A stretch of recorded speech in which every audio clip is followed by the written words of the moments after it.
नमस्कार दोस्तों, स्वागत है आपका जीके लाइव पाठशाला में। एसएससी जीडी के लिए हम लोग अंकित भाटी सर की बुक कवर कर रहे हैं। इस क्रम में हम लोग भूगोल के पोर्शन में 90 क्वेश्चन देख चुके थे। आज हम 91 नंबर क्वेश्चन से शुरुआत करेंगे। तो प्लीज़ आप लोग वीडियो को लाइक कीजिएगा, चैनल को जरूर सब्सक्राइब कीजिएगा।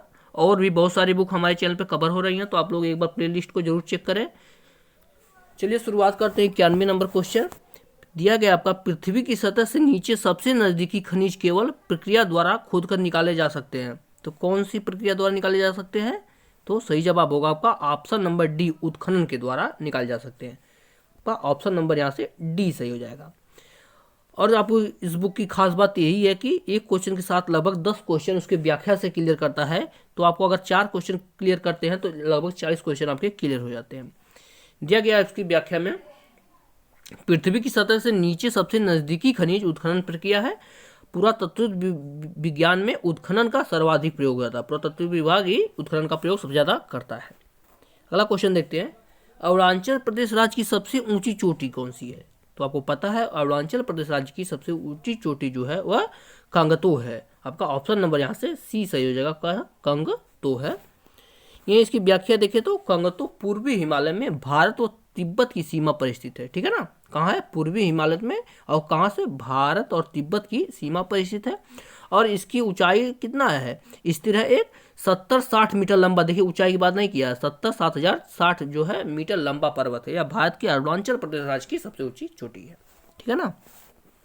अगला क्वेश्चन देखते हैं। 93 नंबर क्वेश्चन दिया गया आपका, हुंडरू जलप्रपात किस नदी पर है? तो हुंडरू जलप्रपात जो है वह स्वर्ण रेखा नदी पर है। आपका ऑप्शन नंबर यहाँ से ए सही हो जाएगा, स्वर्ण रेखा नदी पर। यही इसकी व्याख्या देखें तो, हुंडरू जलप्रपात जो है झारखंड की रांची में स्वर्ण रेखा नदी पर स्थित है। ठीक है ना, झारखंड की कहाँ पर है? रांची में स्वर्ण रेखा नदी पर स्थित है। यह जल आपका 320 मीटर ऊंचाई से गिरता है। इसकी ऊंचाई कितनी है? 320 मीटर ऊंचाई है आपके हुंडरू जलप्रपात की, जो राज्यों के उच्चतम जलप्रपातों में से एक है। ठीक है ना। आगे देखते हैं। नेक्स्ट क्वेश्चन आपका, निम्नलिखित में से क्या खाद्य और जल प्रदूषण का कारण नहीं है? देखिए नहीं है की बात किया जाए तो जो है आवारा जानवरों द्वारा काटना जो है वह जो है खाद्य एवं जल प्रदूषण का कारण नहीं है। आपका ऑप्शन नंबर यहाँ पर ए सही हो जाएगा। 94 नंबर क्वेश्चन का सही जवाब वही आपका व्याख्या में दिया गया है। तो अगला क्वेश्चन पर आते हैं। दिया गया आपका, निम्नलिखित में से कौन सा बंदरगाह या टर्मिनल प्रशांत महासागर में स्थित नहीं है? तो आपका ऑप्शन पूरा देख लेते हैं क्या क्या दिया गया है। 3 ऑप्शन यहाँ दिए गए हैं, चौथा ऑप्शन दिया गया है आपका यहाँ पर दिया गया है ऑस्ट्रेलिया चौथा है। लेकिन सही जवाब हो जाएगा आपका option number A, Rio de Janeiro जो है ब्राजील में है। यह आपका नहीं है। देखते हैं व्याख्या इसका, रियो डी जेनेरियो बंदरगाह ब्राजील के पश्चिमी तट पर एक कुओं में स्थित खाड़ी में स्थित है, न कि प्रशांत महासागर में। ठीक है ना, जो यहाँ का बंदरगाह है रियो डी जेनेरियो ब्राजील का, यह आपका खाड़ी में स्थित है, न कि प्रशांत महासागर में स्थित है। अगला क्वेश्चन देखते हैं, निम्नलिखित में से कौन सा महासागरीय गतिविधि को संदर्भित नहीं करता है? तो जो धाराएं होती है वह महासागरीय गतिविधि को संदर्भित नहीं करती है। आपका ऑप्शन नंबर यहाँ से डी सही हो जाएगा। 96 नंबर क्वेश्चन का सही जवाब। व्याख्या देखें तो इसे क्या दिया गया है, महासागर के जल के सतत एवं निर्देश दिशा वाले प्रवाह को महासागरीय धारा कहते हैं। गतिविधि को परावर्तन संदर्भित नहीं करती है। ठीक है ना, यह आपका क्लियर हो जाता है। अगले क्वेश्चन पर आते हैं। दिया गया आपका, निम्नलिखित में से कौन सी भारत की नदियों को आपस में जोड़ने वाली प्रथम परियोजना है? तो प्रथम परियोजना की बात की जाए तो इसके द्वारा आपका केन और बेतवा नदी को जोड़ा गया था। आपका ऑप्शन नंबर यहाँ से सी सही हो जाएगा, केन और बेतवा नदी को जोड़ा गया था। यही इसकी व्याख्या देखें तो, राष्ट्रीय परिप्रेक्ष्य योजना यानी एनपीपी के तहत परिकल्पित केन बेतवा लिंक परियोजना, ठीक है ना, कौन सा? केन बेतवा लिंक परियोजना देश में कार्यान्वित होने वाली नदी को जोड़ने की पहली परियोजना में से एक होगी। ठीक है ना, ये पहली परियोजना। अगला क्वेश्चन देखते हैं। दिया गया आपका, उड़ीसा के किस जिले में पूर्वी घाट की सबसे ऊंची चोटी स्थित है?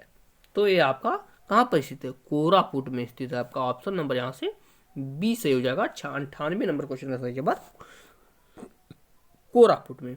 ये इसकी व्याख्या देखें तो, कोरापुट दक्षिणी उड़ीसा में पूर्वी घाट की पहाड़ियों में से बसा हुआ है। यहाँ हरे भरे घास के मैदान, जंगल, झरने तथा तंग घाटियां यानी सकरी घाटियां यहाँ पाई जाती हैं। ठीक है ना। आते हैं अगले क्वेश्चन पर। दिया गया आपका, निम्नलिखित देशों में से कौन से देश 1.8 किलो लंबे फेनी पुल से जुड़ा हुआ है। ठीक है ना। तो यह है आपका भारत और बांग्लादेश का जो है जुड़ा हुआ है। तो ऑप्शन नंबर यहाँ से ए सही हो जाएगा, भारत और बांग्लादेश को जोड़ता है। यही इसकी व्याख्या देखें तो 1.8 किलोमीटर लंबा पुल त्रिपुरा राज्य की फेनी नदी पर बना हुआ है। ठीक है ना। देखिएगा, ध्यान रखिएगा, जो फेनी नदी पर पुल बना हुआ है इसकी लंबाई कितनी है आपका 1.8 किलोमीटर और किस राज्य में, त्रिपुरा राज्य में है। फेनी नदी त्रिपुरा और बांग्लादेश में बहने वाली नदी है, जिसमें दोनों देश भारत और बांग्लादेश जोड़ते हैं। ठीक है ना। जो फेनी नदी है त्रिपुरा और बांग्लादेश को बीचों बीच बहने वाली नदी है। अगले क्वेश्चन पर आते हैं। दिया गया आपका, हिंद महासागर विश्व का महासागर है। तो विश्व का कौन सी नंबर का महासागर है, इसके पूछने का मतलब ये है। तो आपको पता है हिंद महासागर आपका तीसरा सबसे बड़ा महासागर है। आपका ऑप्शन नंबर यहाँ से बी सही हो जाएगा, आपका तीसरा सबसे बड़ा महासागर है हिंद महासागर। यही व्याख्या से क्लियर करते हैं। हिंद महासागर दुनिया का तीसरा सबसे बड़ा समुद्र है और पृथ्वी की सतह पर उपस्थित पानी का लगभग 20% इसमें रहता है। ठीक है ना। कितना रहता है आपको पता है, प्रशांत महासागर जो है सबसे बड़ा पे आता है, उसके बाद जो है हिंद महासागर की अगर बात करें तो इसमें जो 20% पानी आपका पूरे पृथ्वी का लगभग बहता है। अगले क्वेश्चन की बात करते हैं। तो माही और सामे नदियों के संगम पर निम्नलिखित में से कौन सा उत्सव मनाया जाता है। बहुत ही इंपॉर्टेंट क्वेश्चन है। तो ये आपका बड़ेश्वर उत्सव जो है ये आपका माही और सामे नदी के तट पर मनाया जाता है। आपका ऑप्शन नंबर यहाँ से ए सही हो जाएगा, आपका बड़ेश्वर उत्सव। यहीं इसकी व्याख्या देखें तो बड़ेश्वर मेला राजस्थान का प्रसिद्ध मेला है, जो कि सोम और माही व जाखम नदियों के पवित्र संगम पर माह शुल्क पूर्णिमा के अवसर पर मनाया जाता है। ठीक है ना। अगला क्वेश्चन देखते हैं। ओमान की खाड़ी और लाल सागर निम्नलिखित महासागर का हिस्सा है। तो ये जो ओमान की खाड़ी है और लाल सागर है, यह आपको पता है हिंद महासागर का हिस्सा है। तो सिंपल सा क्वेश्चन है, आपका ऑप्शन नंबर यहाँ से डी सही हो जाएगा। और 3 दिसंबर 2021 को ये क्वेश्चन पूछा गया था। यहीं इसकी व्याख्या देखते हैं। दिया गया आपका, ओमान की खाड़ी और लाल हिंद महासागर जो है का एक हिस्सा है। लाल सागर अफ्रीका एवं एशिया के बीच हिंद महासागर की एक नमकीन पानी की एक खाड़ी है। ठीक है ना। जो लाल सागर है यह अफ्रीका और एशिया के बीच स्थित है। ठीक है ना। लाल सागर अफ्रीका और एशिया के बीच स्थित है। अगला क्वेश्चन देखते हैं। निम्नलिखित में से किस महासागर का सबसे गहरा बिंदु जावा गर्त है। तो जावा गर्त की अगर बात किया जाता है तो वह आपका हिंद महासागर का सबसे गहरा गर्त है। ठीक है ना। हिंद महासागर का सबसे गहरा गर्त है। आपका ऑप्शन नंबर आपका बी से हो जाएगा 100 नंबर क्वेश्चन का सही जवाब।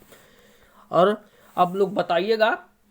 चलिए नेक्स्ट क्वेश्चन में पूछते हैं। जावा गर्त जिसे सुंडा गर्त के भी नाम से जानता है, ज्यादातर ये सुंडा गर्त की ही बात की जाती है। ठीक है ना। जावा गर्त को सुंडा गर्त के नाम से जानते हैं। क्वेश्चन में ज्यादातर सुंडा गर्त ही देता है, जो कि हिंद महासागर में स्थित एक समुद्री खाई है। जावा गर्त की गहराई आपका 8152 मीटर लगभग है। ठीक है ना। जावा गर्त की लंबाई कितना है, 8152 मीटर गहराई है आपके। और आप लोग कहाँ कमेंट में बताइए मेरियाना गर्त की गहराई कितनी है। ठीक है ना। और मेरियाना गर्त कौन से महासागर में स्थित है, आप लोग कमेंट में जरूर बताइएगा। आपके जवाब का इंतजार रहेगा मुझे। अगला क्वेश्चन देखते हैं।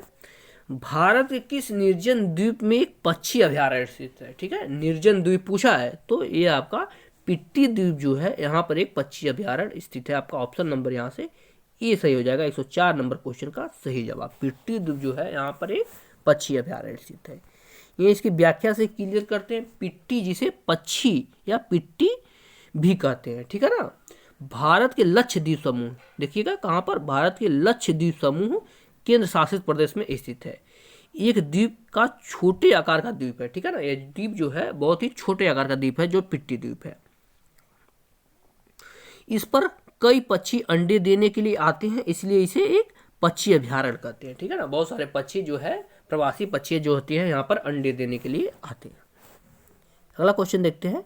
निम्नलिखित में से किस जनजाति का संबंध नीलगिरी पर्वतों से है। ठीक है ना।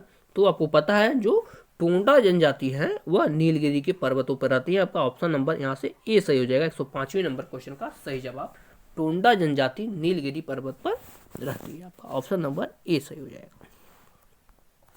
यही व्याख्या में ठीक ठीक वही दिया है, टोंडा जनजाति भारत में नीलगिरी पहाड़ियों के दक्षिणी भाग यानी तमिलनाडु में पाई जाती है। कभी कभी राज्य भी पूछ लिया जाता है, तो आप लोग याद रखिएगा टोंडा जनजाति जो है तमिलनाडु राज्य में पाई जाती है। ठीक है ना, यहाँ से ये भी आपका क्लियर होता है। अगले क्वेश्चन की तरफ बढ़ते हैं।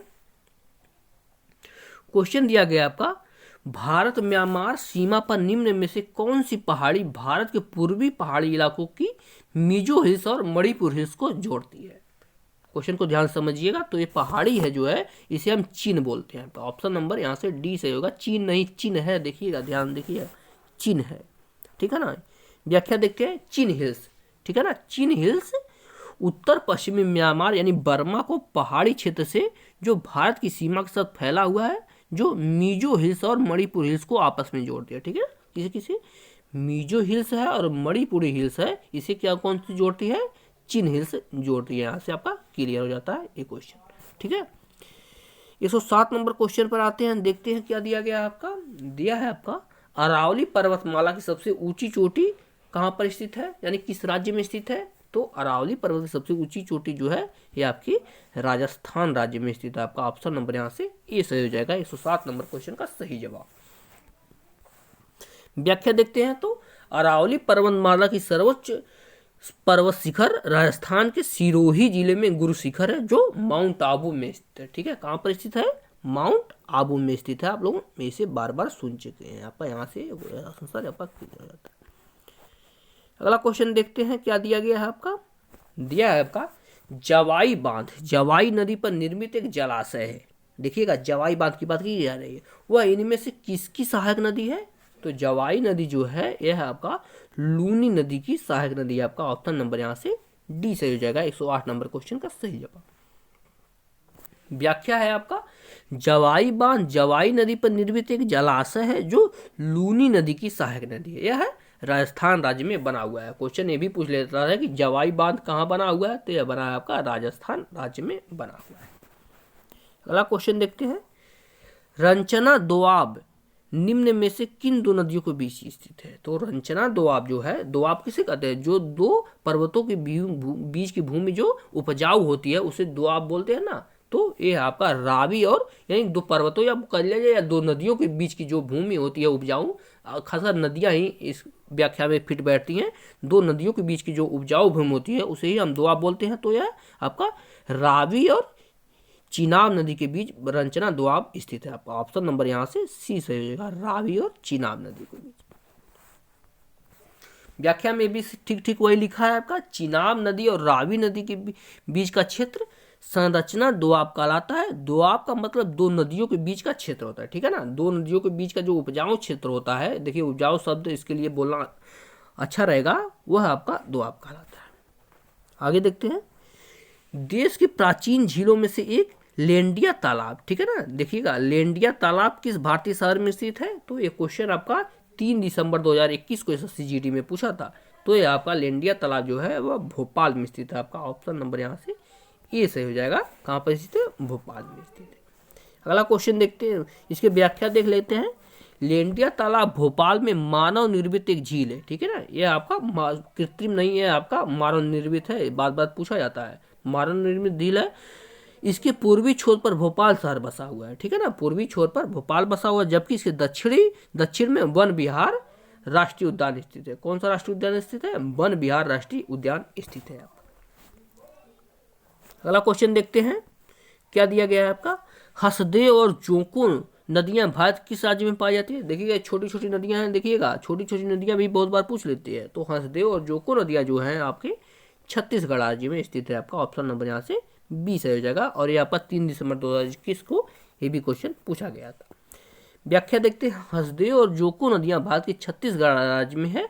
यह दोनों नदियां महानदी की सहायक नदियां हैं। ठीक है ना, देखिएगा कितने अंदर से पूछा है। हसदेव और जोंको नदियां जो है यह महानदी की सहायक नदी हैं दोनों। अगला देखते हैं। चिल्का झील जो कि भारत की सबसे बड़े खारे पानी की झील है, आपको पता है किस राज्य में स्थित है?